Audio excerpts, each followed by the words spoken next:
I don't know really Satanism, what is the philosophy, why they are out to promote Satanism. Maybe Satanism gives them that freedom to do anything and everything which religion doesn't allow you. Hinduism won't allow you this thing, that thing, you won't allow you. It tells you no, thou shalt not commit adultery. Hinduism says that, Islam says that, Judaism says that, thou shalt not kill. We have certain common denominators. But now, as soon as the person starts straight-jacketing you, as a Hindu, as a Muslim, you want to be free to do what you like. You want to behave like an animal. You want to behave like a pig. People want to behave like pigs. So now the best thing is to disown. So it's to disown religion altogether. And they said, now this is a new cult, they call it Satanism. But now the battle is with us. Every individual, we believe that we have all got this propensity for evil. We have two qualities in us, towards godliness and towards earthliness, devilishness. So the battle is on in all of us, everyone.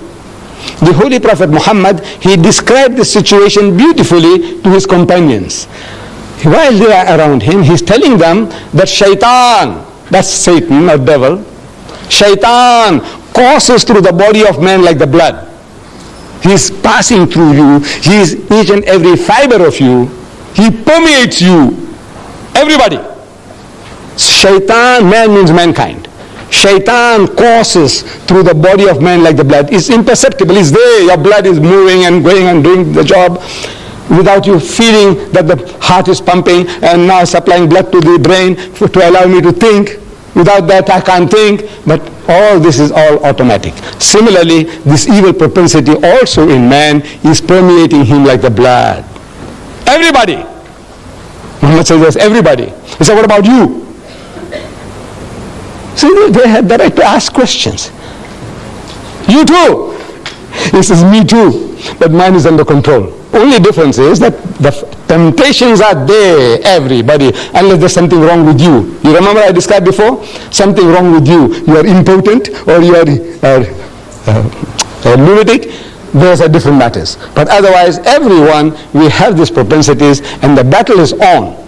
And we are to overcome those evil propensities. You say, the devil, the devil. You go and steal and you blame the devil. You go and rape and murder and you blame the devil. I want to know whether the devil came to you with horns, with a tail, with a barbed hook, with a ready complexion, and he told you to go and rape that woman. Did he? No. What is this devil you're talking about? It's you yourself. You are that devil. You are that Satan. But now very easy to pass the buck, blame some other guy. He told me to do this. And who told you? Did you see him? Did he whisper in your ears? What did he say? Did he speak to you in English or Zulu?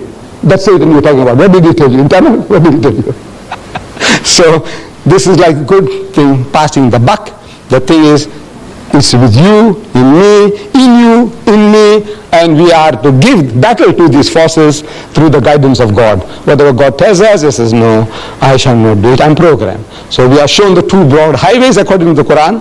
Two broad highways, one leading to salvation and the other leading to hell. The choice is yours and you have the freedom of choice. That freedom of will is given to you. You make your choice and you make your decision and therefore you are accountable. You will have to pay for it. You might get away here but not in the hereafter.